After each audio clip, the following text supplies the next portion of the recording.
देव तुल्य आइयो। माँ शक्ति। आज स्वाध्याय चिंतन का हमारा क्रमांक है 556। और आज हमारे बीच में आदरणीय प्रोफेसर डॉक्टर आर के काला साहब। आपका जो विषय है अध्यात्म पदार्थ विज्ञान, स्पिरिचुअलिटी वर्सेस साइंस। इससे पूर्व भी आप कई विषय लिख चुके हैं, कबीर का और भी कई विषय लिख चुके हैं। अब हम आदरणीय काला साहब से निवेदन करते हैं कि अपना आज का उद्बोधन जारी करें। आदि काला। समस्त सदस्यों को मेरी ओर से नमस्कार। शर्मा जी, मेरी आवाज पूरी आ रही है? बहुत सुंदर आवाज है आपकी। फाइन। इससे पहले कि आगे बढ़ूं, मैं प्रार्थना कर लेता हूं ईश्वर के चरणों में। ओम भूर्भुवः स्वः तत्सवितुर्वरेण्यं भर्गो देवस्य धीमहि धियो यो नः प्रचोदयात्। ओम अस्तु मा सद्गमय तमसो मा ज्योतिर्गमय मृत्युर्मामृतं गमय। ओम सर्वभवन्तु सुखिनः सर्वे सन्तु निरामया सर्वे भद्राणि पश्यन्तु मा कश्चित् दुःखभाग् भवेत्। ओम शांति शांति शांति। समस्त प्रबुद्ध लिसनर्स को, जहां वक्ता हैं वहां लिसनर्स भी आप हैं, मैं नमस्कार करता हूं। आज का विषय जो है अध्यात्म बनाम विज्ञान। अचानक 12 बजे मेरा टॉपिक कुछ और होने वाला था 11 तारीख को, तो अचानक शर्मा जी का, अभिषेक जी का फोन आया, तो मैंने कहा अच्छी बात है, मैं क्लास लूंगा। अब टॉपिक फिर मैं सोचने लगा टॉपिक क्या रखूं, तो फिर ये विषय सामने आया। तो ये विषय जो है इसको लिया है मैंने, अध्यात्म बनाम विज्ञान। भारतीय दर्शन जो है संसार के सब दर्शनों से उच्च दर्शन माना जाता है, क्योंकि दर्शन जो विशेष उठे हैं यूनान से, जहां प्लेटो, अरिस्टोटल, सैक्रेटिस, इन सब ने अपना योगदान दिया है। फ्रांस से भी, जर्मनी से भी दर्शन के बारे बातें हुई हैं। लेकिन जो हिंदुस्तानी फिलॉसफी है, जब इसको सुनते हैं, इसको देखते हैं, तो इससे ऊंची फिलॉसफी कोई, विशेष करके जो वेदांत हिस्सा है, जो वेदों का उपनिषद हिस्सा है, उसके बराबर कोई फिलॉसफी नहीं। और शोपेनहावर जैसा फिलॉसफर ये कहता है, it is the solace of my life as well as of my death that I got the chance to go through Vedas, Upanishad particular. तो उपनिषद का जो ज्ञान है संसार का सबसे उच्च ज्ञान है। और दर्शन का मतलब यही होता है, दर्शते एतेन इति दर्शनम, जिससे दूसरे का दर्शन किया जाए, जिससे किसी तत्व को समझा जाए, किसी वस्तु के तत्व को समझा जाए, उसे दर्शन कहा जाता है। दर्शन में 3 चीजें हैं खास करके, तत्व मीमांसा, मेटाफिजिक्स, दूसरा मूल्य मीमांसा, तीसरा ज्ञान मीमांसा। जो तत्व मीमांसा है, तत्व मीमांसा का मतलब ये होता है कि वस्तु को तत्व से जाना जाए। ईश्वर क्या है, आत्मा क्या है, जगत क्या है, और अल्टीमेट रियलिटी जो सर्वोच्च सत्ता है वो क्या है। तो तत्व मीमांसा का मतलब होता है कि किसी भी वस्तु को तत्व से उसकी वास्तविकता से जाना जाए कि वो क्या है।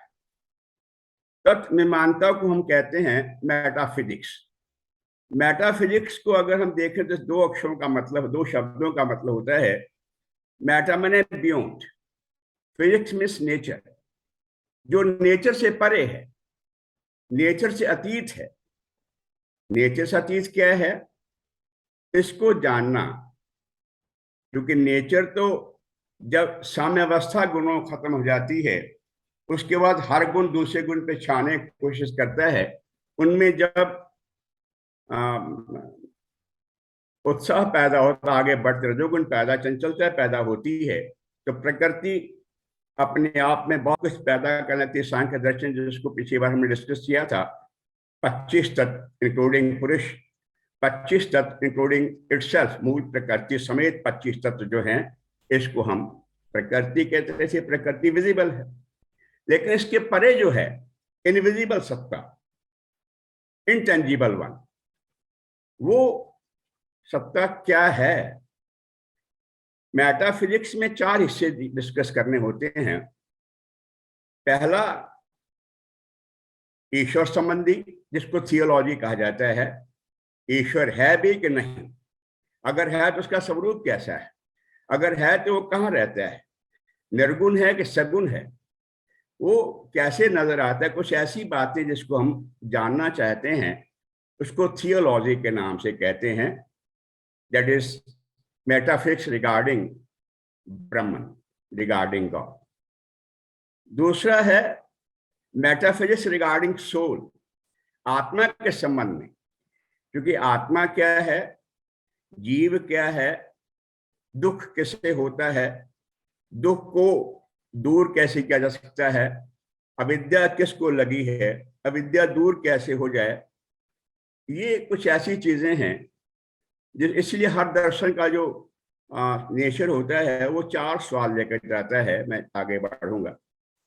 तो दूसरा है रिगार्डिंग सोल, आत्मा के संबंध में तत्व ज्ञान। It is called as metaphysics regarding soul, metaphysics of soul.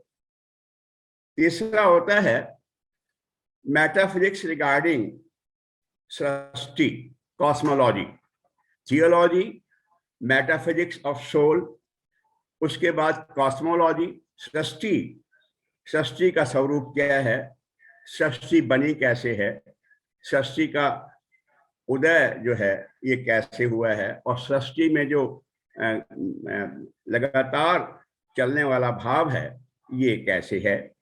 तो सृष्टि के संबंध जो तत्व मीमांसा है, ज्ञान है, उसको कहा जाता है कॉस्मोलॉजी। चौथा है जो अल्टीमेट रियलिटी है, which is called as ontology, ONTOLOGY। Ontology का मतलब होता है जो सर्वोच्च सत्ता है, जो अल्टीमेट रियलिटी है, जो अंतिम सच्चाई है, वो क्या है। तो 4 चीजें जो हैं, इनका तत्व से जानना, इनको इनके स्वरूप को समझना, यह जाना जाता है मेटाफिजिक्स में। मेटाफिजिक्स जैसे मैंने कहा, मेटा का मतलब होता है बियॉन्ड, अतीत, परे, और फिजिक्स का मतलब नेचर, जो नेचर से परे है उसके बारे में जानकारी करना। क्योंकि जो मीमांसक होता है, जो अन्वेषक होता है, वो अन्वेषण करना चाहता है हर चीज के बारे में कि वो क्या है। तो इन तत्वों के बारे में जानने को हम कहते हैं मेटाफिजिक्स। तो metaphysics contains 4 parts. Number 1 regarding Brahman, regarding God, वो चाहे चेतन सत्ता है, निराकार स्वरूप में, निर्गुण स्वरूप में, या प्रकृति के साथ मिलकर ये चेतन सत्ता ईश्वर बनी है, या शरीर के साथ मिलकर के चेतन सत्ता जीव बनी है। तो तीनों के बारे में, regarding God, regarding soul, regarding सृष्टि इटसेल्फ, कॉस्मोलॉजी, और चौथी ऑन्टोलॉजी, अंतिम सत्ता, इन चारों के बारे में जानना, इसको हम कहते हैं this is called as metaphysics. दूसरा हिस्सा जो है ज्ञान मीमांसा। ज्ञान मीमांसा का मतलब होता है कि जो ज्ञान हासिल किया जाता है, चाहे बुद्धि से या अनुभव से या बुद्धि प्लस अनुभव से, यह जो ज्ञान है, इस ज्ञान का यथार्थ स्वरूप क्या है। यथार्थ स्वरूप को कहते हैं प्रमा। जो प्रमा है, यथार्थ ज्ञान है, एग्जैक्ट नॉलेज है, उस नॉलेज को कहाँ से लिया जाए, उस नॉलेज का स्वरूप क्या होगा, उस नॉलेज को गेन करने में क्या समय लगेगा, क्या परिणाम होगा। तो this is all regarding getting of the full knowledge of a particular subject. It's called as, इसको हम कहते हैं ज्ञान मीमांसा। तो ज्ञान मीमांसा में, जैसे मैंने पहले कहा था, जब सांख्य दर्शन का परिचय हमने डिस्कस किया था, उसमें 3 तरह से हम प्रत्यक्ष, अनुमान और शब्द, इन तरीकों से लेते हैं। जो प्रत्यक्ष प्रमाण है, प्रत्यक्ष प्रमाण सिर्फ आंखों से नहीं होता। प्रत्यक्ष प्रमाण का मतलब यह है कि इंद्रियों और उनके विषयों का जो डायरेक्ट कांटेक्ट होता है, जो इनका सन्निकटीकरण होता है, जो दोनों ये मिलते हैं, इंद्रियों और विषयों के संपर्क से जो ज्ञान होता है उसको प्रत्यक्ष ज्ञान कहा जाता है।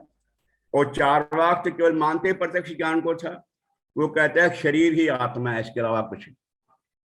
तो प्रत्यक्ष ज्ञान जो है, जो नजर आ रहा है, जिसका उपभोग कर रहे हैं, जिसमें कोई संशय है ही नहीं, क्योंकि ऐसा ज्ञान जो होता है, जैसे हम सेंसस होता है ना, एक एक व्यक्ति की गिनती कर लेते, उसमें एग्जैक्टनेस रहती, गलती नहीं होती, और जहां संभव ना वहां हम एस्टिमेशन लगा देते। तो एन्यूमरेटर्स भेज के जगह जगह स्टडी करके हम सेंसस लेते हैं। वैसे प्रत्यक्ष ज्ञान जो है, जो इंद्रियों के विषय हैं, नेत्रों का देखना, कान का सुनना, जिह्वा का रस लेना, त्वचा का स्पर्श करना, और गंध नाक का विषय है। तो जो पांचों इंद्रियां हैं प्लस मन का भी जो ज्ञान प्रत्यक्ष होता है। शर्मा जी को मैं देखता हूं, रिजर्व है, तो मेरा मन कहता है रिजर्व क्लास के इंसान हैं। ऋषि जी हैं, इंटरेक्टिव हैं, हर किसी से इंटरेक्शन करते हैं, इंटरेक्टिव इंसान हैं। हमारे पांडे जी बैठे हैं, गहन गंभीर हैं, बहुत स्टूडियस हैं, बहुत विषय में अध्यात्म में आगे बढ़े हैं। हमको यहाँ मन हमारा बता देता है, कोई व्यक्ति हंसमुख है, कोई व्यक्ति वाचाल है, कोई व्यक्ति झूठा है, कोई व्यक्ति सीरियस है। तो मन भी एक इंद्रिय है जिससे प्रत्यक्ष ज्ञान होता है। तो प्रत्यक्ष ज्ञान चाहे मन से हो या 5 ज्ञानेंद्रियां जो हैं और सेंसरी ऑर्गन, इनसे हो, इसको हम प्रत्यक्ष ज्ञान कहते हैं। अच्छा है, पर इसमें कमियां हैं। एक तो विषय संबंधी कमी, अगर विषय कहीं दूर पड़ा हो, बहुत दूर पड़ा हो, या विषय उल्टा रखा हो, हमें ज्ञान नहीं होगा कि वो क्या चीज। प्रत्यक्ष देख भी रहे हैं पर नहीं समझ आ रहा वो क्या है।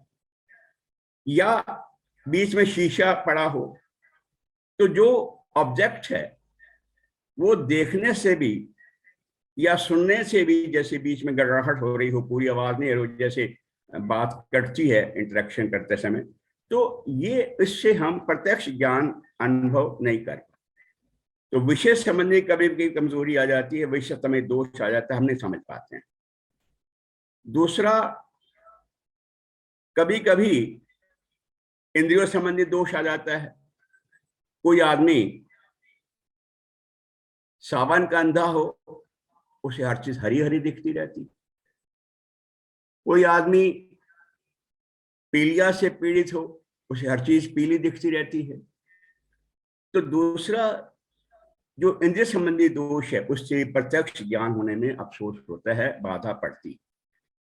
तीसरे, अगर मन विक्षिप्त हो, मन में कोई डिप्रेशन हो, मन में कोई विक्षेप हो, मन क्रोध में हो, या मन की दशा जो है मूढ़ अवस्था में है या क्षिप्त अवस्था में है, तब भी तत्व का पूरा ज्ञान नहीं होता। तो 3 कमियां हैं प्रत्यक्ष में। नंबर 1 वस्तु संबंधी, नंबर 2 इंद्रिय संबंधी, और तीसरा ये मन संबंधी। 3 विक्षेप हैं, अदरवाइज प्रत्यक्ष ज्ञान सबसे अच्छा ज्ञान माना जाता है। तो प्रत्यक्ष ज्ञान है नंबर 1। दूसरा है शब्द प्रमाण, अनुमान प्रमाण। अनुमान प्रमाण में क्या होता है कि जहां हमारी निगाह नहीं पहुंच सकती, या जिन विषयों का हम डायरेक्ट कांटेक्ट में नहीं ला सकते, उनका ज्ञान अनुमान से लगाया जाता है, उससे भी काम चल जाता है। जैसे हम लोग देखते हैं लेडीज घरों में क्या करती हैं, सैंपल लेती हैं, चावल पक गया कि पता लग जाता है चावल पक गया नहीं पक गया।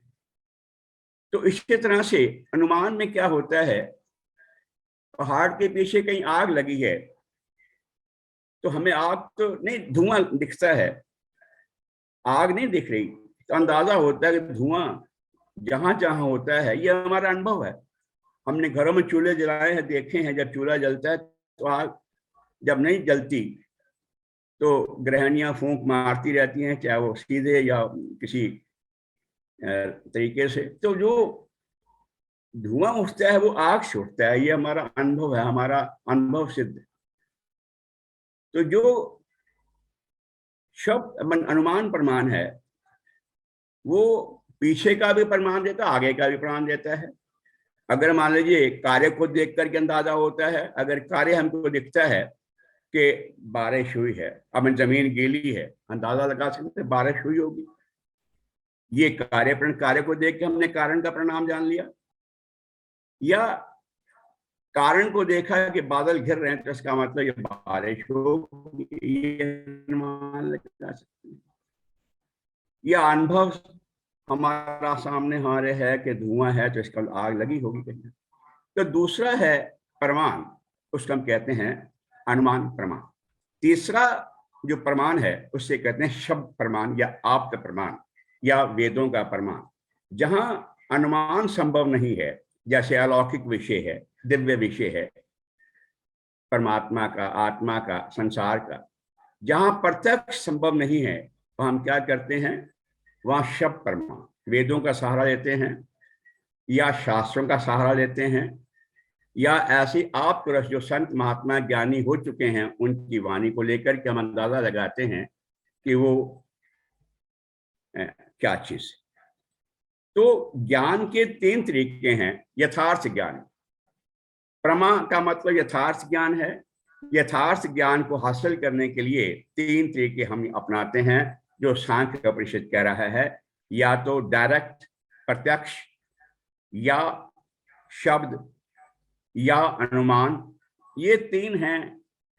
और चौथा जो है न्याय कहता है कि एक और भी है उपमान। उपमान में हम उपमा करके किसी चीज की दूसरी उपमा करके उससे कुछ चीज का ज्ञान हासिल करना चाहते हैं। तो सांख्य केवल 3 मानता है और न्याय दर्शन कहता है जैमिनी का कि 4 हैं। जो चौथा उपमान है वो भी अनुमान में शामिल हो जाता है। अंतिम रिजल्ट ये निकलता है कि 3 ही हैं, प्रत्यक्ष, अनुमान और शब्द। उपमान अनुमान में शामिल, चूंकि अनुमान होता है वो उसमें शामिल हो जाता है। पर वेदांत कहता है 4 नहीं 6 तरीके हैं ज्ञान हासिल करने के। यथार्थ ज्ञान हासिल वस्तु को जानने के लिए 4-6 तरीके हैं। वही 3 पहले पुराने, नंबर 1 प्रत्यक्ष, नंबर 2 अनुमान, नंबर 3 शब्द और नंबर 4 उपमान, नंबर 5 अर्थापत्ति, अर्थ से जो पता लगता है। जैसे आपने किसी को नॉक किया, मैं शर्मा जी की गया, नॉक किया, अंदर से आवाज आई शर्मा जी घर पर नहीं, तो मेरा अर्थ समझ आ गया कि वो कहीं बाहर गए हैं, घर पे नहीं। तो अर्थापत्ति का मतलब होता है कि आप ज्ञान जो है उस अर्थ को, जो रिस्पॉन्स मिला है उसके अर्थ को समझ करके आप अंदाजा लगा सकते हैं कि वो घर पे नहीं। तो मेरा अंदाजा वो घर पे नहीं है, ये उससे निकल गया है जो मैंने आंसर सुना था, रिप्लाई सुना था। तो ये इट इज कॉल्ड एज अर्थापत्ति, अर्थ जिससे मिल जाता है। और एक होता है अभाव। अगर मेरी किताब गीता की मैं यहाँ ढूंढता हूँ टेबल पे, वहां नहीं है, तो इसका मतलब वो अभाव प्रमाण हो गया कि वस्तु का ना होना अभाव प्रमाण करा। तो वेदांत कहता है 6 प्रमाण हैं, पर वो ये भी अभाव वाला प्रमाण भी अनुमान में आ जाता है। जब ये किताब, इसका मतलब यही हो गया। अर्थापत्ति का मतलब हो गया अनुमान लगा लिया कि जब शर्मा जी घर पे, इसका मतलब बाहर गए हुए हैं या ऑफिस गए हैं, कहीं भी गए हैं, पर घर पे नहीं है, तो अर्थ लगा लिया हमने। या ऐसे ही अगर कोई आदमी कहे कि वो करोड़पति है, रमेश करोड़पति है, इसका मतलब लखपति तो है ही हैगा। अगर वो करोड़पति की हो गई तो लखपति तो होगा ही होगा। इसका मतलब वो भी अनुमान के अंदर शामिल है। तो जितने भी अनुमान हैं, चाहे वो 6 हो 7 हो, वो तीनों में शामिल हो जाते हैं। तो संक्षेप में कह सकते हैं कि यथार्थ ज्ञान या प्रमा या वास्तविक ज्ञान हासिल करने के लिए प्रमाता के पास 3 प्रमाण हैं। प्रमाता मैंने दृष्टा, जिसको इकट्ठे करने हैं, जो अन्वेषण करता है वो प्रमाता, उसके पास 3 तरीके कुल मिलाकर के हैं, प्रत्यक्ष, अनुमान और तीसरा शब्द, या इसे कहते हैं आप्त ज्ञान या शब्द ज्ञान या वेदों का ज्ञान। या मैंने अफ्रीका नहीं देख रखा, ऑस्ट्रेलिया देख रखा, पर जो अफ्रीका रह के आया हो, ऑस्ट्रेलिया में रह करके आया हो, मैं चित्रकूट नहीं देखा, पर जो रिलायबल आदमी हमारे वगीश जी, उन्होंने उसका बताया तो सब समझ आया। काशी नहीं देखा मैंने, पर जिन्होंने बताया मैंने विश्वास कर लिया। दैट इज कॉल्ड आप्त ज्ञान। जो रिलायबल आदमी है, जो विश्वसनीय आदमी है, अज्ञानी सुनने पर नहीं, जो विश्वसनीय आदमी है, कोई महत्व का आदमी है, अगर उसकी बात सुनो तो उसमें आप्त ज्ञान कहते हैं। 3 तरीके हमारे पास ये होते हैं प्रमा को हासिल करने के लिए। तो जो दूसरा चल रहा तत्व मीमांसा मेटाफिजिक्स के बाद, दूसरा था ज्ञान मीमांसा। तो ज्ञान मीमांसा चाहे बुद्धि से आई हो या अनुभव से आया हो या दोनों के संयोग से आया हो, उसके लिए हम प्रमाण हासिल करते हैं 3। तो ये हो गया दूसरा जो दर्शन का दूसरा हिस्सा, यानी जिन चीजों से तत्व के, वस्तु के तत्व को या स्वरूप को एग्जैक्ट जाना जाता है, उसमें एक तो है मेटाफिजिक्स, जिसमें 4 बातें थी। ईश्वर के सामने, जिसको थियोलॉजी कहा जाता है। दूसरा regarding soul, metaphysics regarding soul. तीसरा कॉस्मोलॉजी, और चौथा ऑन्टोलॉजी, जिसमें संपूर्ण सत्ता के बारे जाना जाता है। दूसरा है ज्ञान मीमांसा, इसे कहा जाता है ज्ञान मीमांसा एपिस्टेमोलॉजी, EPISTEMO, एपिस्टेमोलॉजी। एपिस्टेमोलॉजी का मतलब ज्ञान मीमांसा। तो ज्ञान मीमांसा में हमने प्रमाता और प्रमाण को देखा है कि ये क्या होता है। एक तीसरा और होता है जिसको कहा जाता है एक्सियोलॉजी, एक्सियोलॉजी, AXIOLOGY। लॉजी का मतलब होता है साइंस या विज्ञान। तो एक्सियोलॉजी में क्या होता है, एक्सियोलॉजी में मूल्यों को रिगार्डिंग वैल्यूज, एक्सियोलॉजी में हम वैल्यूज को जानना चाहते हैं कि वैल्यूज क्या हैं, क्योंकि वैल्यूज जो हैं उससे ही जीवन चलता है। जिनके पास वैल्यूज नहीं है, तो इस तरह से दर्शन शास्त्र में जो 3 चीजें हैं, पहला था मेटाफिजिक्स, तत्व मीमांसा, जिसमें 4 हिस्से थे। थियोलॉजी, ईश्वर संबंधी। नंबर 2 आत्मा संबंधी, मेटाफिजिक्स ऑफ सोल।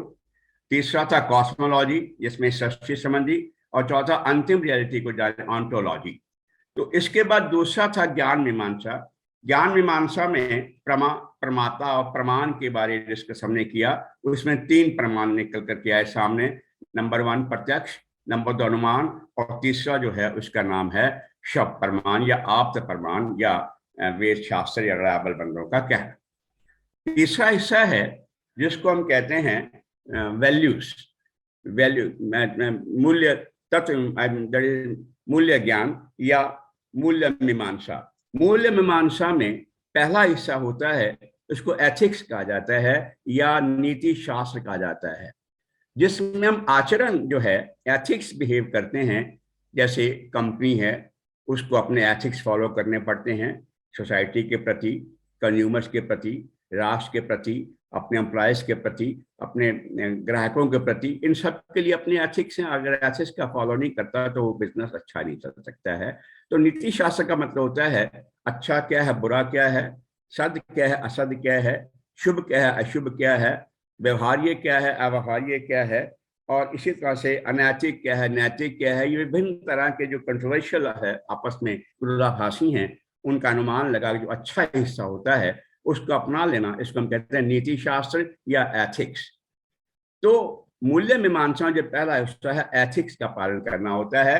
अन्वेषक को एथिक्स खोजने होते हैं, जो एथिक्स अच्छे हैं उनका उसे अनुपालन करना पड़ता है। दूसरा ऐसा होता है जिसको हम कहते हैं तर्क शास्त्र, लॉजिक्स।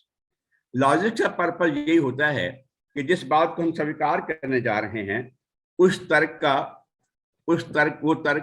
वो किस तर्क पर आधारित है, तर्क के सिद्धांत क्या होते हैं, जो थ्योरेटिकल तर्क के सिद्धांत क्या है, तर्क की प्रणालियां क्या हैं, इनमें आपस में अच्छी बुरी करके देखा जाए कौन सी अच्छी है। तो तर्क का विशेष करके वस्तु को अपनाना, तत्व को अपनाना, ये हम कहते हैं लॉजिक्स। तीसरा हिस्सा होता है सौंदर्य शास्त्र। सौंदर्य शास्त्र कहते हैं हम एस्थेटिक्स, AESTHETIC। एस्थेटिक्स का मतलब होता है कि सुंदरता का महत्व क्या है, स्वरूप क्या है, कहाँ अपनाया जाए। अगर कोई मानो महिला क्लास लेने गई है और महिला जो है अभी युवावस्था में है, बहुत बन ठन के चली गई है, तो उसमें बच्चे कुछ हासिल कम करेंगे, लिहाजा ये है कि उसका सौंदर्य देखते रह जाए, तो वहां सौंदर्य की जरूरत नहीं। तो कहाँ जरूरत है, उसका स्वरूप किस जगह कैसा होना चाहिए, एस्थेटिक्स में सौंदर्य जो है उसके बारे में स्टडी की जाती है। तो इसमें मूल्य मीमांसा में तीन चीजें आ जाती हैं। नंबर वन नैतिक, नीति शास्त्र, दैट इज एथिक्स, और दूसरा होता है लॉजिक्स, और तीसरा एस्थेटिक्स। एस्थेटिक्स का मतलब सौंदर्य शास्त्र।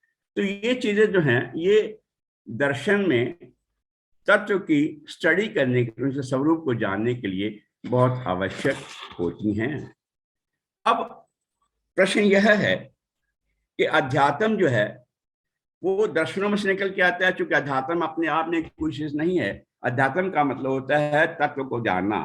तत्व जो है उसकी स्टडी करने के लिए दर्शन स्टडी करना पड़ता है, और किसी भी दर्शन के चार उद्देश्य होते हैं। पहला, हे क्या है। हे का मतलब दुख क्या है।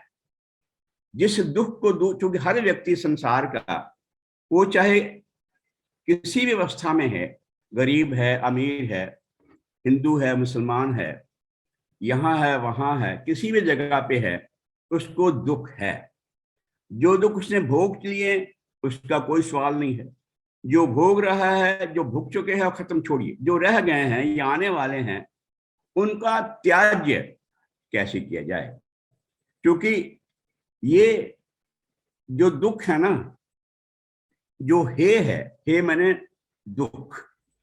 दुख किसे होता है, तीन तत्व मानने पड़ेंगे।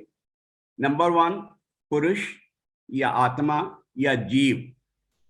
जो इंडिविजुअल सूक्ष्म शरीर के साथ जुड़ा हुआ है वो जीव है। उस जीव को दुख होता है। दुख किस कारण से है, उस कारण का नाम है हेतु। हे मैंने दुख कौन सा, जिसको त्यागा जाना है। त्यागा जाने वाला दुख जो है, चाहे आध्यात्मिक हो, चाहे हृदयिक हो, आदि भौतिक हो, तीन तरह के दुख होते हैं। योग दर्शन कहता है कि दुख पांच तरह के होते हैं। अविद्या, इसे कहते हैं क्लेश। क्लेश पांच तरह के होते हैं।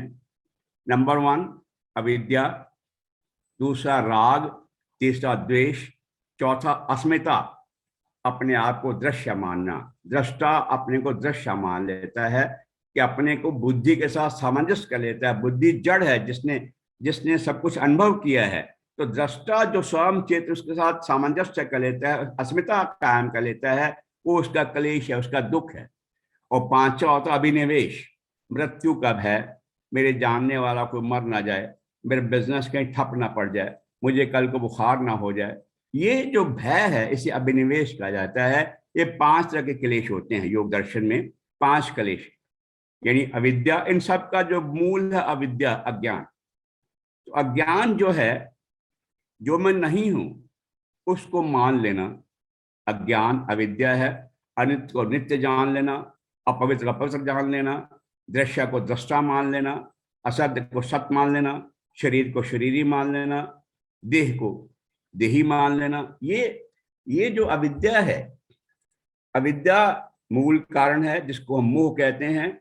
इस मोह से कई शूल पैदा होते हैं, जैसे महात्मा परसों बता रहे थे, मोह से कई सारे शूल पैदा होते हैं। सब शूलों का कारण जो है वो मोह है। इसके बाद फिर कफ, पित्त, वात वगैरह आते रहते हैं। भूषण तुलसीदास जैसे उत्तरकांड में कह रहे थे। तो परिणाम यह है कि पांच तरह क्लेश होते हैं, उनका मूल क्या है, अविद्या।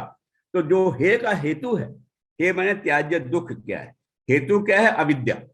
अगर अविद्या ना हो, जो सत्य है सत्य को सत्य मान लिया जाए। क्योंकि तीन तत्व हम मानेंगे तभी जाके हमारी फिलॉसफी पूरी होती। अध्यात्म में तीन तत्व माने जाते हैं। एक चेतन तत्व है जिसका नाम आत्मा या पुरुष, व्यष्टि, इंडिविजुअल, जिसे जीव कहा जाता है। और दुख किसे होता है, इस इंडिविजुअल जीव को होता है। आध्यात्मिक हो तन का या मन का, आदि भौतिक हो जो बाहर किसी पशु पक्षी द्वारा या किसी व्यक्ति द्वारा दिया गया हो, तीसरा आदिदैविक जो देवताओं का दिया हुआ हो। तीनों में कोई सा भी दुख हो, तन का या मन का, ये दुख जो है उस दुख को हम हे कहते हैं। और हे किसको होता है, इंडिविजुअल आत्मा, जिसे जीवात्मा या जीव कहा जाता है। जीवात्मा का जैसे महात्मा ने कहा था, जीवात्मा क्या है, आत्मा प्लस कर्माशय। जो कर्मों का संग्रह है मन में है। मन कहाँ है, सूक्ष्म शरीर में है, जिसको लिंग शरीर कहा जाता है या पौष्टिक शरीर कहा जाता है। तो पृष्ठिक शरीर या लिंग शरीर या सूक्ष्म 17 तत्वों का है। इसके अंदर कर्माशय है। इस कर्माशय के साथ चेतन का मिल जाना जीवपना है। जो आत्मा है, शुद्ध चेतन है, इसका कर्माशय के साथ जुड़ जाना अर्थात सूक्ष्म शरीर के साथ जुड़ जाना, ये उसे जीवपने में ला देता है। तो दुख किसको होता है? जीव को होता है। क्यों होता है? अविद्या कारण होता है। अगर अभी हम देखते हैं इसके बाद तीसरा तरीका जो है, पहला दुख है हे का कारण अविद्या। नंबर 3 हान क्या है? अंतिम सुख क्या है? दुख का नितांत अभाव क्या है? हान क्या है? हान है ब्रह्म या आत्म स्थिति में, आत्म स्वरूप में स्थित हो जाना। दो हान का मतलब अंतिम सुख क्या है? अंतिम सुख या आनंद क्या है? आनंद जो है, सुखों का नाम आनंद नहीं, जैसे कल ऋषि जी ने सवाल किया था और महात्मा कह रहे थे सुख जो हैं विषयों के हैं। विषयों और इंद्रियों के सहयोग से जो सुख होता है वो क्षणिक है, टेम्परेरी है, और उसका इमीडिएटली भोगते भोगते भी लगता है कि दुख में परिवर्तित ना हो जाए, सुख खत्म ना हो जाए। ये है उसका परिणाम दुख। जो विषयों के सुख हैं, इंद्रियों और विषयों के संबंध से जो मिल रहे हैं, वो भोग करते समय उनमें कुछ ताप हैं। पहला ताप यह है परिणाम दुख। स्त्री प्रसंग के साथ हमारा बल कमजोर होता है, वीर्य कमजोर होता है, तेज कमजोर होता है, अस्मिता जाती है। ये जो डायरेक्ट कमजोरी, ऐसी बाकी इंद्रियों के साथ भी समझिए कि जो हम डायरेक्ट विषयों के साथ कांटेक्ट में आते हैं, उससे हमारा जो परिणाम मिलता है, वो परिणाम जो है, इंद्रियां कमजोर हो जाती हैं, पर फिर भी मन अभी उस सुख को भोगना चाहता है।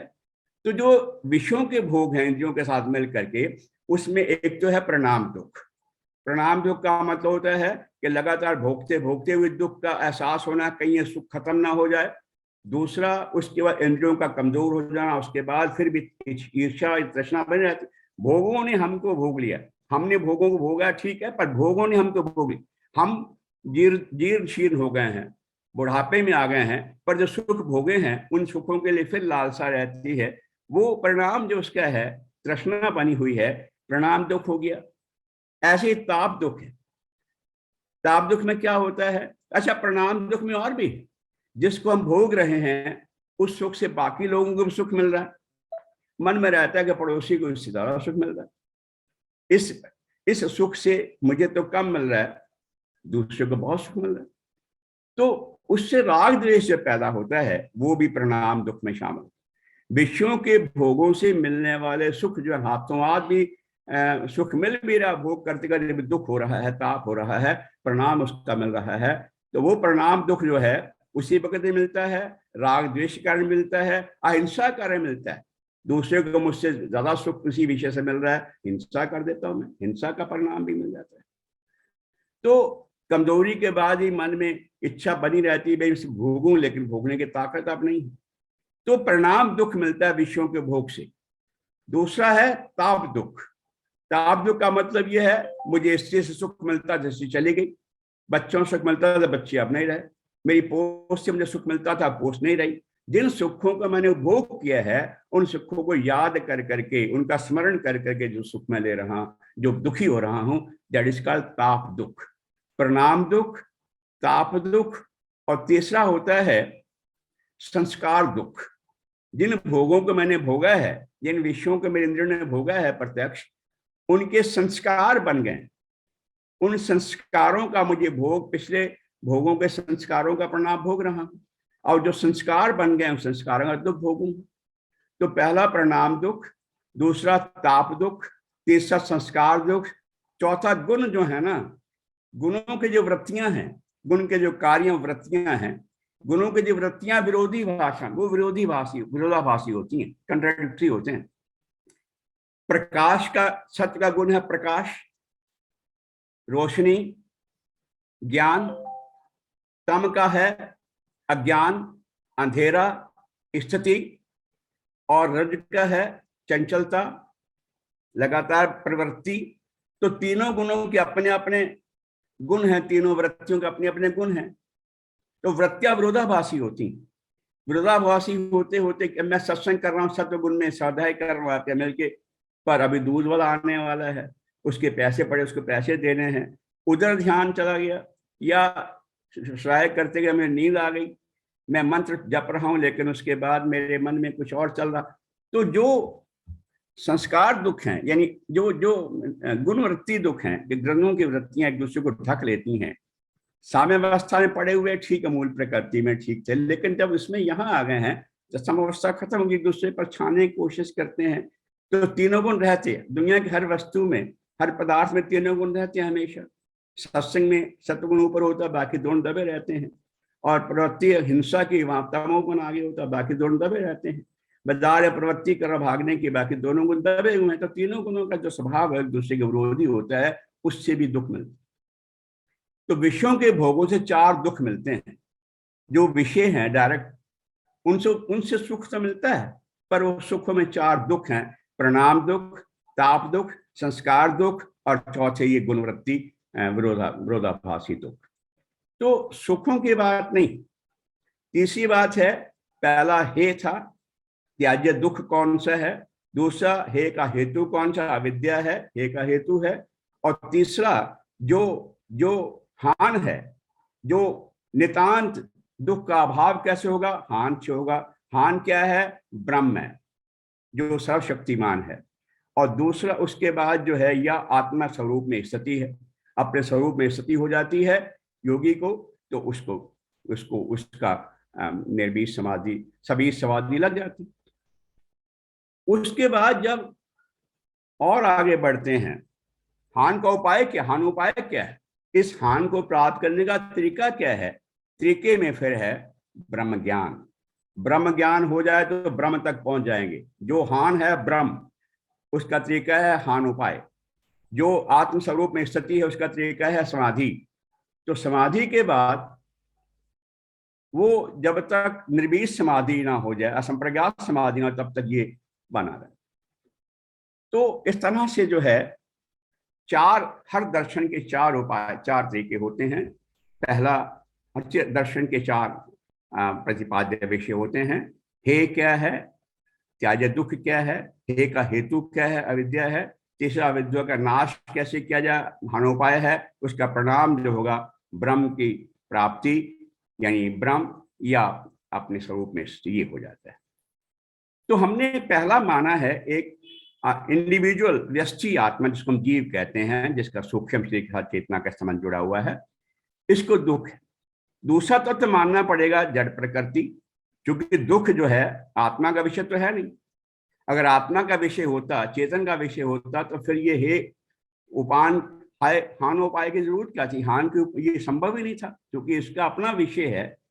तो ये चेतना का विषय नहीं, ये किसका विषय है, किसका धर्म है, जड़ प्रकृति का धर्म। दुख जो है चेतना का विषय। जब चेतना पूर्ण ज्ञान है, चेतना पूर्ण अक्रिय है, अलिंग है, अलिप्त है, असंग है, तो इसको तो दुख होता ही नहीं।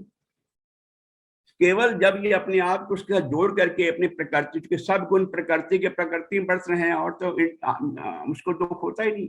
लेकिन जब इसको दुख नहीं है, आत्मा को, चेतन इंडिविजुअल जीव को, तभी इसे दूर करने का उपाय खोजा, हान उपाय खोजे गए हैं। तो दूसरा मानना पड़ेगा जड़ प्रकृति। जड़ प्रकृति जो है तीन गुणों के योग का नाम है, जो लगातार अपने आप में मूव करती, परिवर्तन होती रहती है, और उसमें सुख दुख पैदा होते रहते हैं। दुख धर्म है उसका। तीसरा तत्व मानना पड़ेगा चेतन तत्व, परमात्मा, ब्रह्म या ईश्वर, क्योंकि कोई ऐसी सत्ता तो हो जो सर्वज्ञ हो, सर्वत्र हो, सर्वशक्तिमान हो, पूर्ण ज्ञान हो, परफेक्ट विजडम हो। इसके साथ तो आत्मा जुड़ सकती। जीव इसी का तो सहारा लेकर के हानोपाय कर सकता है और हान तक पहुंच सकता है। तो तीसरी सत्ता माननी पड़ेगी। अध्यात्म में तीन सत्ताएं माननी पड़ेंगी। एक जड़ चेतन पुरुष, दूसरा जड़ चेतन पुरुष विशेष, जिसको हम ईश्वर के नाम से कह रहे हैं या ब्रह्म के नाम से कह रहे हैं, तीसरा जड़ प्रकृति। इन तीनों को मान करके आगे बढ़ा जाए तो हमारा सॉल्यूशन मिल जाता है, हान का भी, हान उपाय का भी, और हे का और हे हेतु का। तो हमारे यहाँ कुल मिलाकर के जो उच्च दर्शन है, वो वेदों ने दिया है। जैसे उस दिन हमारे पांडे साहब बता रहे थे कि वेद कुल मिलाकर के 4 हैं, और चारों में ऋग्वेद है, यजुर्वेद है, और उसके बाद फिर सामवेद, अथर्ववेद है। चारों के अपने अपने फिर ब्राह्मण ग्रंथ भी हैं, ऐत्रेय है, शतपथ है, गौपथ है। ये इस तरह के चारों के अपने अपने वो हैं। और इसके बाद जो मेन पार्ट है वो उपनिषदों का है। उस दिन पांडे जी ने बता दिया कि 108 उपनिषद हैं मुक्त उपनिषद के अनुसार। हालांकि 11 से 33 शाखाएं, 11 से 33 होनी चाहिए, पर 108 उपलब्ध हैं। उन 108 में भी 11 विशेष करके हैं जिनको सीरियल वाइज, जिस तरह से हमारे शंकराचार्य ने जिनका भाष्य किया है। तो किसी को भी शंकराचार्य बनने के लिए, आचार्य बनने के लिए कम से कम ब्रह्मसूत्र के भाष्य और इन उपनिषदों का और गीता का भाष्य तो करना ही हो। तो उसमें केन है, कठ है, और उसके बाद फिर प्रश्न उपनिषद है, मांडूक्य है, मुंडक है, और श्वेता शौतर है। प्रश्न उपनिषद नंबर 4 पे था। तो फिर श्वेता शौतर के बाद बृहदारण्यक है, और श्वेत, ये कुल मिलाकर किस तरह से 11 उपनिषद थे जिनको उसने बताया हमारे महात्मा ने। तो ये जो वेदों का ज्ञान है, वेदों का मुंडक उपनिषद है। तो ये जितने उपनिषद हैं इनका अध्ययन करके हमारा जो वेदों का ज्ञान है वो बहुत महान ज्ञान है। अब प्रश्न यह था कि अध्यात्म और विज्ञान दोनों में कहां फर्क है। अध्यात्म और विज्ञान दोनों का, चूंकि जीवन के 2 ही तो पहलू हैं। श्री कृष्ण ने गीता में कहा 7वें अध्याय में 4वें श्लोक के 5वें श्लोक के अंदर कि 2 तत्व हैं, जड़ और प्रकृति, दोनों मेरी शक्तियां हैं, और इनसे जो अपरा शक्ति है, अपरा शक्ति प्रकृति, प्रकृति से बना शरीर, मन, बुद्धि, इंद्रियां। चूंकि योग दर्शन कहता है कि प्रकृति का पर्पस यही था कि जब तक इसको भोग ना करा लिया जाए, जब तक जीव को मोक्ष ना मिल जाए, तब तक उसको गुणों की मदद से, इंद्रियां बन करके, मन बन के, बुद्धि की मदद से इसको अपवर्ग तक ले जाया जाए। और जब अपवर्ग मिल जाता है, मोक्ष मिल जाता है, तो प्रकृति का काम खत्म हो जाता है, तब दृष्टा अपने स्वरूप में स्थित हो जाता है।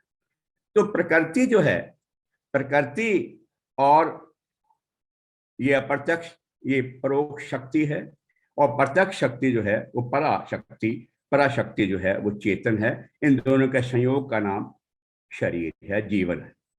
फिर उसके बाद 13वें अध्याय के 26वें श्लोक में ये बात कही गई कि क्षेत्रज्ञ और क्षेत्र जो हैं 2 तत्व हैं जिनकी मदद से जीवन चलता है। तो जीवन में 2 तत्व हैं, जो चेतन और जड़, इन दोनों के योग का नाम जीवन। तो जीवन में 2 तत्व हैं। जड़ तत्व जो है उस पर विज्ञान काम करता है, क्योंकि जितने भी विज्ञान के नियम आप देखेंगे चल करके, सारे के सारे उपलब्ध प्रकृति पर, प्रकृति के विषयों पर, चाहे वो आकाश हो या वायु या अग्नि या जल, धरती, इन्हीं पर किए गए हैं। तो विज्ञान की जो सारी प्रगति है वो जड़ तत्वों पर है, और जो इनका मूल कारण है, जिसने प्रकृति को इस हालत में लगा दिया कि उसके अव्यक्त में जो शामिल था वो सब निकल आए, पुरुष, चेतन, और चेतन के तल पर जो है वो अध्यात्म काम करता है। तो जीवन को गुणवत्ता देने के लिए, जीवन को सुंदर बना के चलने के लिए, आकर्षक बना के चलने के लिए, जीवन की क्वालिटी इंप्रूव करने के लिए हमें क्या करना होगा? हमारे पास 2 रास्ते हैं, विज्ञान का भी और अध्यात्म का। अध्यात्म चेतन है। चेतना का पर्पस यही है कि सब चीजों का, जल का आधार, अगर जल में द्रव्यता है, उसमें शीतलता है, तो उसका आधार चेतन है। इवन शरीर, खाना, श्री कृष्ण गीता में कहते हैं कि जब व्यक्ति खाना खाता है तो मैं उसको 4 तरह की भोजन खाता है, चबा के, चाट के, चूस के या चटक के। उन सब का आधार मैं ही हूँ, जठराग्नि भी मैं ही हूँ। समुद्र चल रहे हैं मेरी रवानी से, उनकी रवानी मेरे से है। आकाश मेरे सहारे खड़ा है, धरती के असंख्य लोगों का भार धरती से अधिक, धरती मेरे सहारे पर। परिणाम यह है कि जो चेतना है, जो अध्यात्म है, उस अध्यात्म के बल पर भी हम आनंद प्राप्त कर सकते हैं। आनंद का आधार ही केवल चेतना है और कोई क्योंकि सुख का आधार तो शरीर है, तन मन को सुख मिलते हैं शरीर से, प्रकृति से मिलते हैं। अध्यात्म का जो आधार है वो ये है। तो हमारे जो उपनिषद वेद हैं, वेद के जो 6 उपांग और 6 वेदांग हैं, वेदांग खास करके जो 6 शास्त्र हैं, 6 दर्शन है, उसमें 2-2 के जोड़े, एक पूर्व मीमांसा उत्तर मीमांसा एक जोड़ा है, उसके बाद वैशेषिक और न्यायिक एक जोड़ा है। जो विशेष है वो सांख्य और योग दर्शन का है। सांख्य उसका सैद्धांतिक पक्ष है, सृष्टि किस तरह से बनी, कपिल मुनि का दिया हुआ। और कपिल मुनि आप जानते हैं कौन से भगवान के अवतार माने जाते हैं, और कर्दम ऋषि के संतान हैं, और इनकी जो बहन थी उसके यहाँ जो तपन अवधूत हुए, याज्ञवल्क्य पवन जिनकी अवधूत गीता आती है, उनका भी अपना रोल है। तो इनका मतलब कपिल मुनि जो दिया हुआ ये है, कपिल मुनि का सांख्य दर्शन जो है उसमें खास करके जो है वो कार्य कारण सिद्धांत, यानी कार्य जो है वही व्यक्त होगा जो कारण में शामिल है। जो कारण में नहीं है वो कार्य में नहीं आ सकता। अगर मान लो कारण में ट्रायंगुलर स्क्वायर नहीं है तो कहां से निकल आए। हालांकि वेदांत कहता है कि सब कुछ सर्वे सर्वा ईश्वर है, ईश्वर ही शक्तिमान है, और ईश्वर जो है केवल संकल्प करता है सृष्टि बन जाती है, संकल्प करता है सृष्टि विलय हो जाती है। तो संकल्प मात्र से संतान सृष्टि का उत्पन्न हो जाना ये वेदांत का मानना है। लेकिन सांख्य ये मानता है, कपिल ये मानते हैं कि जो प्रकृति सर्वे गर्भा है, जो सर्वजननी है, जिसके अंदर सब कुछ है, लेकिन वो उसकी पोटेंशियल उसके अंदर है, शक्यता है, संभाव्यता है, पर वो निकाल नहीं पाएगी जब तक कि उसके साथ चेतन का स्पर्श नहीं। और विज्ञान भिक्षु तो ये कहते हैं कि जिस तरह से जड़ चुंबक के साथ पड़े होने से लोहा अपने आप हिलने लगता है, उसमें बीच में हलचल पैदा हो जाती है, प्रकृति मात्र में ही अपने आप हलचल हो जाती है जब उसका सानिध्य चेतन का मिल जाता है। तो चेतन के सानिध्य से चेतन शरीर चल रहा है, चेतना के उपस्थिति में चल रहा है। इस प्रकृति शरीर को, इस अपरा शक्ति बने हुए शरीर को चलाने का काम तो चेतना का है। संसार अगर चलता दिख रहा है तो केवल चेतना की उपस्थिति में चलता दिख रहा है ना, ईश्वर की। अगर ईश्वर लिए चेतना में कोई जान नहीं है, इसको अपनी वापसी मूल प्रकृति में चली जाएगी। तो जो चेतना है उसकी उपस्थिति, उसकी सन्निधि मात्र से ही ये हो जाता है संसार। तो अब ये है कि उसके शरीर में जो कुछ है वो तो निकल सकता है, और जब वो निकल जाता है तो प्रकृति इस तरह से फांसती है, इस तरह से पुरुष के सामने डांस करती है कि पुरुष उसमें फिर फंस जाता है। और फंसने के बाद उसको चाहे आध्यात्मिक और चाहे आदिभौतिक चाहे आदिदैविक सब तरह के ताप होते हैं, अविद्या क्लेश राग द्वेष अस्मिता अभिनिवेश ये सब ताप उसको होते हैं। और इसी तरह से और भी धर्मस्य वगैरह कैसे ताप है उसको होते रहते हैं। इनसे बचने का उपाय फिर खोजता है, और बचने का उपाय अगर योग दर्शन शरण में लेता है, योग दर्शन में उसको फिर व्यवहारिक उपाय रास्ता मिलता है। सिद्धांति का व्यवहारिक पक्ष जो है वो योग दर्शन है। तो इस तरह से ये दोनों का एक जोड़ा है, सांख्य का और योग दर्शन। तो अध्यात्म में चेतना की उपस्थिति में, चेतना की उपस्थिति में आनंद कैसे प्राप्त किया जाए जीव के द्वारा, ये अध्यात्म बताता है। अध्यात्म ही बताता है कि दृश्य को छोड़कर दृष्टा अपने स्वरूप में स्थित हो जाए। जो बुद्धि के साथ उसकी समता हुई पड़ी है, बुद्धि तो स्वयं दृश्य है जो जड़ प्रकृति की बनी हुई है, उस दृश्य के साथ समीपता करके उसके साथ संग करके अपने आप को वही मान लेना, ये दृष्टा की भूल है। और अविद्या छोड़ेगा, दृष्टा अपने दृश्य को छोड़ देगा तो परिणाम उसका निकल जाएगा, उसको आनंद मिल जाएगा। तो आनंद जो है अध्यात्म से मिलेगा। अध्यात्म के क्या फायदे होंगे वो सारी के सारी अध्याय 16 में जो भरा हुआ है ना सब, दैवी संपत्तियां, दैवी संपत्तियां अध्यात्म का परिणाम है। मन में संतोष होगा, शांति होगी, मन के अंदर तेज होगा, बल होगा, उसके अंदर मन तप होगा। ये सब जितनी भी विशेषताएं हैं दैवी संपत्तियां हैं, जो दैवी संपदा है, साधक के पास या ज्ञानी के पास वो दैवी संपत्तियां हैं, सारी के सारी प्रेम है, क्षमा है, दान है।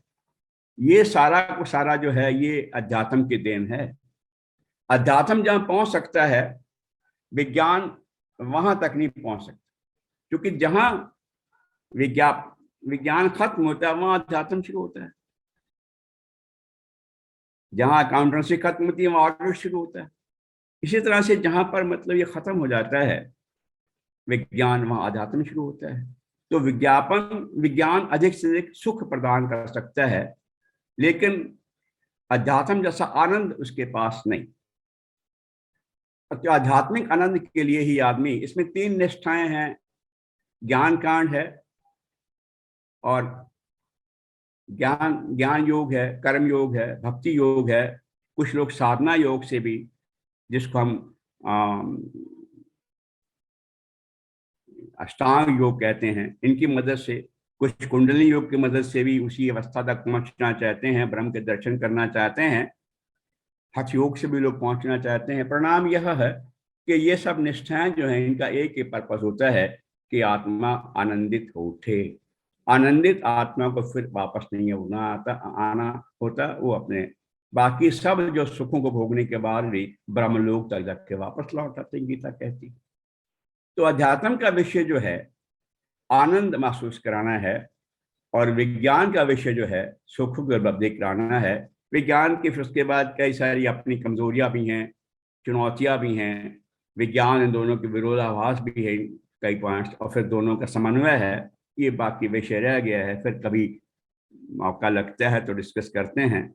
तो आज इतना सा आप स्वीकार करें जो मैंने बताया है, और जहाँ कहीं कुछ कमियां रह गई हूँ, हमारे बैठे हैं महात्मा तत्व मीमांसा करने वाले, तो जरूर इसको मीमांसा करके बताएंगे। नमस्कार। धन्यवाद आदरणीय प्रोफेसर कृपाल साहब। आज आपने अध्यात्म विज्ञान लिया, और मैं सबको अनम्यूट कर देता हूँ। तो जैसा कि कालरा साहब ने आज का उद्बोधन दिया, विज्ञान हमें अध्यात्म से जोड़ता है और अध्यात्म हमें वैज्ञानिक तरीके से सोचने की सामर्थ्य देता है। जहां तक मुझे लगता है विज्ञान का आधार है तर्क और नई खोज, और किसी भी एक धर्म ग्रंथ में भी यही बातें कही गई। कोई भी जो पुरातन धर्म है उनमें किसी ना किसी खोज की तरफ चला गया है। इसीलिए अध्यात्म और विज्ञान में अनेक समानताएं भी है और विरोधाभास भी मिल सकते हैं। अध्यात्म ही जीवन का मूल है, क्योंकि अध्यात्म की जो हमारी पराकाष्ठा है, चिंतन, मनन, सृजन, चेतनता पर निर्भर करती है, और हम अपने जीवन में संपूर्ण विधाओं को एक नया आयाम देते हैं, और उस मूल बिंदु से परम शाश्वत सत्य की तरफ उन्मुख हो जाते हैं। जैसे कि कुछ लोग अध्यात्म के नाम पर कई तरह के निरर्थक काम भी करते हैं, वैसे ही वैज्ञानिक भी विज्ञान के प्रयोगों के नाम पर अनेक उल्टी सीधे काम करते रहते हैं, जिनका मन पूरी तरह पूर्वाग्रहों से या फिर भय या अदूरदृष्टिता से पूर्ण रहता है। यदि आप अपने ज्ञान के प्रति पूरी तरह निश्चित हैं, तो फिर आप किसी के भी विचार सुनने से भयभीत नहीं होंगे, और इससे उलट यदि आपको खुद पे विश्वास नहीं है, तो फिर आप दूसरे की बात सुनने की इच्छा भी करेंगे और उससे डरेंगे भी। नास्तिकता हमारे देश का कभी या हमारी संस्कृति का कभी हिस्सा नहीं रही। यहाँ अनेक दर्शन आए, माने जाते रहे, और ऐसा कहा जाता है कि पहले आप उन सब का अध्ययन करो, उन सभी को सुनो और जानो, और उसके बाद जो आपको सही लगता है आप उसका चुनाव करें। कालरा साहब का बहुत बहुत आभार। और उसके बाद भी जो उद्बोधन जो हुआ, चाहे वो मोहित जी की क्वेरी से हुआ या पांडे साहब की जो व्याख्या है उससे हुआ, देवऋषि जी के जो व्याख्यान से हुआ, आप सभी का बहुत बहुत आभार। अरविंद शर्मा जी। एक अरविंद जी, एक छोटा सा मेरा प्रश्न मन में एक उत्सुकता आई है। पांडे जी भी इसका कोई उत्तर दे सकते हैं। मैं ये सोच रहा था कि जो हमारे ऋषि मुनि थे वो साइंटिस्ट भी थे और आध्यात्मिक भी थे, क्योंकि जो अस्त्र शस्त्र ये और आध्यात्मिक भी विज्ञान से ही कहीं ना कहीं वो साइंसदान थे, वो मतलब बिल्कुल रिसर्चर थे वो, तभी यहाँ तक पहुंचे हैं। क्योंकि अस्त्र शस्त्र उन्होंने विज्ञान से बनाए हैं और आध्यात्मिक उन्होंने दूसरी तरफ किया। इसके बारे में छोटा सा आप इसका जरा सारांश कर दीजिए। कि हमारे ऋषि मुनि थे वो वैज्ञानिक भी थे और आध्यात्मिक भी थे। चलो अगस्त्य ऋषि हो गए, विश्वामित्र हो गए। इस पे टॉपिक अगर अलग से ले लेंगे ना। चलो ठीक है, ये पांडे साहब के लिए एक नया सब्जेक्ट दे दिया है। हाँ टॉपिक नया आज सब्जेक्ट है। मैं बहुत देखिए, एक व्याख्यान आप तैयार एक कीजिए। 2 लाइन में बात कह दूं, देवश्री जी ने जो उठाया है ये बात, जब मैं ये कह दूं अगर आपसे कि वेद सकाम है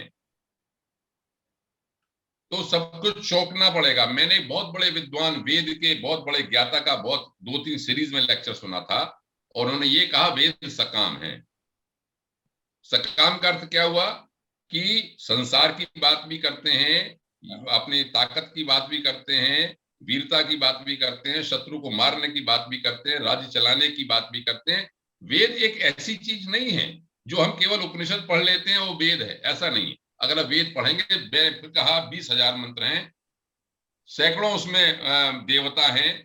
सैकड़ों देवता का वो देवता नहीं जो मैं पहले भी कह चुका हूं, तो उसमें तो पत्नी भी देवता है, पुरुष भी देवता है, विद्वान भी देवता है, कृषि भी देवता है, एक जानवर भी देवता है। सब विषय समग्र विषय है। वेद बहुत विशाल दृष्टिकोण, और ऋषियों ने, जैसा देव ऋषि जी कह रहे हैं, अलग अलग ऋषि अलग अलग विषय में परफेक्ट थे। तपस्या की ऋषियों मंत्र दृष्टारा, उनको जो समझ में आया वो उन्होंने कहा। तो इसलिए आप वेद को, जैसे स्वामी दयानंद कहते हैं, सारी विद्याओं का मूल है। सारी विद्याएं वेदों में है। क्या वो संक्षेप में इस तरह कालांतर में है कि उसको हम बढ़ावा नहीं दे पाते। हम जो यहाँ पर बहस करते हैं या चर्चा करते हैं वो केवल एक उपनिषद वाले ज्ञान वाले पक्ष पर ही प्राय करते हैं और ये समझते हैं कि वेद सब इतना ही। ऐसा नहीं, उसमें रही वो मतलब मैटर भी है और ऊर्जा भी, सारी की सारी। बिल्कुल। चलिए, और कोई किसी का? चलिए साहब, धन्यवाद आदरणीय वागीश शर्मा जी, धन्यवाद आदरणीय प्रोफेसर डॉक्टर आर.के. काला साहब, आपने समय निकाल के समय दिया। और जैसा कि एक विचार के साथ और 3 बार ओम के साथ अपनी बात समाप्त करते हैं। आज का विचार अखंड ज्योति पत्रिका नवंबर 2022, प्रश्न नंबर 46। एक बार साहित्यकार डॉक्टर जॉनसन से उनके मित्र ने अपनी परेशानियां व्यक्त करते हुए कहा, दिन भर में कुल 24 घंटे हैं, जिनमें से 8 घंटे सोने में, 8 घंटे काम करने पर और बाकी 8 घंटे शेष कार्य में निकल जाते हैं। तो ऐसे भगवान का नाम कब लिया जाए? डॉक्टर जॉनसन बोले, आपके स्तर के हिसाब से तो मुझे भूखा मरना पड़ेगा। दुनिया में मात्र 1/4 हिस्सा भूमि है और शेष सब जल है। उसमें भी पहाड़, रेगिस्तान आदि शामिल हैं। कृषि योग्य भूमि तो नगण्य है, जबकि पेट भरने वाले करोड़ों हैं। उनके मित्र बोले, क्यों चिंता करते हैं? उनके मित्र बोले, क्यों चिंता करते हैं? दुनिया में सदा से इतने लोग रहे हैं, उनके भोजन का प्रबंधन भी सदा से रहा है। फिर आपका भी हो जाएगा।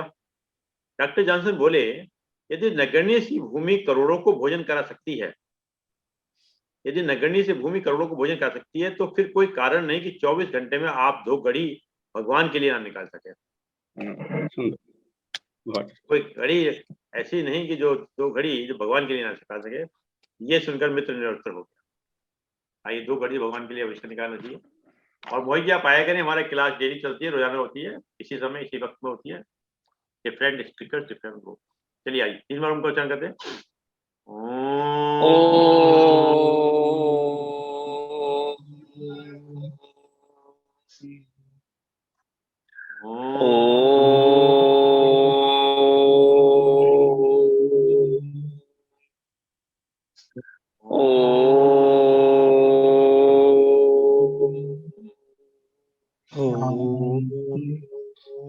शांति शांति शांति।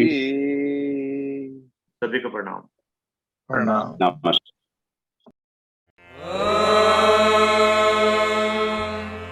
Yo